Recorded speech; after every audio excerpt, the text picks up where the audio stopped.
Právě jsme přišli do Německa. Terka právě papá. Terko, sdělte nám své zážitky.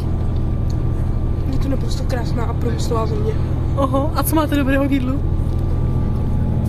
KFC, prokletě dobré kuře. A chutná vám? Jistě. To je fajn. Vynikající. Tak nezapomeňte na dobrý pitný režim. Ano, káva, ta se vždycky hodí. Jistě. Ano. A teď skvostný a ojedinělý pohled na Německo. Krásné, není-liž pravda. Ano. Úžasné.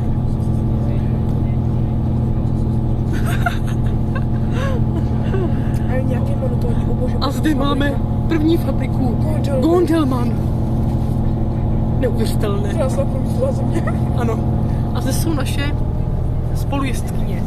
Zde máme Káťu Skrylovou. Usmějte se na nás. Káťo, dobrý den. A Verunku Smejkalovou. Verunko, nestyďte se. No, dobrá tedy. Tak. Jako chtěla bych ještě něco pěkného povědět.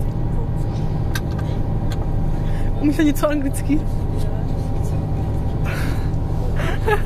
No comment. Aha, tak to je hodně, no. Stop! Zapište komentáře. Ano. Tak, prozatím se s vámi loučím. A za brzy zase nashledanou.